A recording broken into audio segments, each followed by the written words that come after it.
Welcome to this explainer. I want to kick things off today by challenging a belief that most of us were basically fed from a very young age. It's this idea that sheer hard physical work automatically equals wealth. It's a comforting thought, isn't it? If you just put your head down and grind, you'll be rich. But looking at history and looking at reality, they tell a very different story. Today, we're exploring some incredibly profound ancient financial wisdom from the legendary strategist Chanakya. And we're going to focus specifically on why intellect, strategy, and mental discipline will absolutely always beat hard physical labor when it comes to building and actually keeping your wealth. Just take a look at this quote right here. Wealth always goes to those with brains, not those who do physical labor. I mean, think about it. Kings aren't out there doing the heavy lifting themselves, right? Wealthy merchants, or modern-day CEOs for that matter, they aren't the ones doing the manual masonry or laying bricks. The people who do the most exhausting, back-breaking physical labor day in and day out are often the ones who struggle the most financially. Chanakya made it crystal clear to his disciple Chandragupta that true wealth requires mental power, not just physical sweat. The reason for this is actually pretty simple. Physical labor is essentially a trap of limitations. It exhausts your body, and you're strictly limited by the 24 hours in a day and the physical strength of your own muscles. Once you hit that physical limit, your earning potential just stops completely. Mental power, on the other hand, it scales infinitely. When you use your brain to organize, to strategize, and learn how to get work done effectively, you're creating lasting wealth and ultimate freedom that isn't bound by your physical stamina. Okay, let's take a quick look at our roadmap for today. We'll be covering 6 main steps. 1. Mind over manual labor. 2. Investing in your intellect. 3. Time, opportunity, and character. 4. The danger of emotional lending. 5. Intellectually protecting your wealth. And 6. The art of saying no. All right, Section 1. Mind over manual labor. Let's start with a really powerful hypothetical question. If you took absolutely all the wealth in the world today and distributed it perfectly equally among everyone on Earth, what would happen? Well, according to Chanakya, within just a few short years, the poor would become poor again, and the rich would become rich again. Crazy, right? But why? Because poverty and wealth are ultimately products of the intellect. If you let your brain sleep and only work with your hands, you're going to remain poor, regardless of a sudden windfall. So true wealth is really defined as a game of intellect and continuous learning. It is not about sheer physical exertion. The absolute first step to breaking free from the cycle of financial struggle is realizing you have to stop the mindless, exhausting labor and instead invest every single spare moment into learning, observing, and opening your mind. The person who stops learning, quite literally, kills their own earning potential. Moving right along to Section 2, investing in your intellect. So how exactly do we do that? Well, there are 5 brilliant pillars of intellectual wealth to follow here. First, invest heavily in your own brain. It is literally the greatest asset you will ever have. Second, learn to spot disguised opportunities. Opportunities rarely just knock on your door announcing themselves. They usually show up dressed as problems, complaints, or just casual remarks. Third, treat your time as infinitely more valuable than your money. Money can be lost and earned back. Time, once it's gone forever. Fourth, you have to prepare your character before the wealth even arrives. And fifth, actively upgrade the people you surround yourself with. That brings us to Section 3, time, opportunity, and character. Now, I want you to consider this for a second. Why do lottery winners, or even folks who get a sudden massive spike in their business income, so often end up completely broke and in crushing debt just a few years later? I mean, we see it happen all the time, for sure.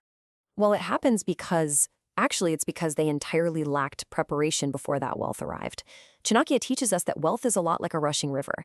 If you haven't intellectually built a dam of internal discipline, character, and self-control, that money's just going to wash right through you. Mother Lakshmi, the traditional symbol of wealth, doesn't stay where there's no self-control. Sudden lifestyle inflation, greed, showing off, arrogance, those are all purely emotional reactions. Building discipline before you hit it big, that's the intellectual approach to wealth retention. And a massive piece of that discipline comes down to your environment. Your future is basically determined by the average of the 5 people you spend the most time with. Think about it. If you're hanging around with lazy, negative people who think wealth is just pure luck, your own intellectual drive is going to rot. But if you immerse yourself with disciplined, goal-oriented, self-controlled folks, your mindset naturally elevates. Like iron sharpens iron, your intellect absorbs the qualities of your inner circle. Which leads us to Section 4, the danger of emotional lending. So you've built your intellect, you're earning well, but now comes arguably the biggest threat to your wealth, emotional lending. There's this ancient anecdote from our source about a hardworking merchant named Vishnudas. A distant relative comes to him with this whole sob story about ruined crops, right? Begging for a loan. Well, out of pure emotion and pity, Vishnudas handed over his entire life savings. And the result? The relative just wasted the money on luxuries and ghosted him. Vishnudas's own children went hungry, and the relationship was completely destroyed anyway. Giving in to pure emotion instead of using your intellect destroys both your family's financial security and the very relationship you were trying to save. This takes us to Section 5, intellectually protecting your wealth. When someone comes to you asking for a loan, you cannot act like a laborer, just reacting on instinct. You have to act like a strategist. Just compare these two approaches. The emotional reaction, which is usually the default for people who hustle super hard but don't protect their money intellectually, is just saying yes immediately out of guilt, or maybe the fear of looking like the bad guy. But the intellectual strategy, that involves pausing, analyzing the request logically, and establishing strict, firm boundaries to protect your hard-earned assets. And finally, Section 6, the art of saying no. The crucial point here is knowing exactly how to refuse these requests without becoming the villain in your family or friend group. It's practically an art form. So here is a fantastic mental checklist of 5 distinct tactics Chanakya provided that you can use in real life. 1. Delay for 24 hours. 2. Ask for a repayment plan. 3. Require collateral. 4. Create an illusion of scarcity. And 5. Offer a small donation. Let's break these down. Tactic 1 is what we call the time shield. Never, ever say yes immediately. Just tell them, hey, let me check my accounts and talk to my family. I'll let you know tomorrow.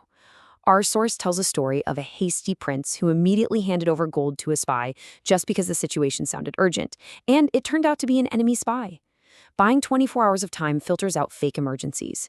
If someone's need is a total lie, they aren't going to wait. They'll just move on and look for an easier target. Tactic 2, when they come back the next day, ask them some really direct questions. What is your concrete plan to repay this money? Where exactly is it coming from? Look, asking these slightly uncomfortable, direct questions strips away lies. It forces the person to treat this as a serious transaction, kind of like the wise moneylenders of the past who avoided bad debts just by exposing a lack of planning. Now, tactics 3 and 4 are honestly brilliant. You demand a guarantee, like a check or some collateral. Or you create this illusion of scarcity. You could literally just say, your money is locked up in a fixed deposit, and tell them, I can take it out, but you're going to have to pay the penalty fee for early withdrawal. I guarantee you almost immediately, bad actors trying to take advantage of your generosity will back off. They don't want to absorb your losses. They're just looking for free money. And this whole shebang builds up to the ultimate solution. If the emergency is actually genuine, but you still want to protect your bulk wealth, don't give them a massive loan that they might never repay. All that does is cause resentment in a broken relationship. Instead, try giving a small, non-refundable donation. If they ask for $50,000, give them $5,000 as a gift. It saves face, it protects your wealth, and it actually keeps the friendship intact because there's absolutely no pressure of an unpaid debt hanging over you. So I'm going to leave you with this final, provocative thought today. You have seen the clear difference between that mindless physical grind and actual strategic mental power. So, how will you apply your intellect today to protect your time, your wealth, and your future? It's time to stop relying purely on the physical hustle. Start living, earning, and protecting your life intellectually. Because at the end of the day, it's the mind that truly creates freedom.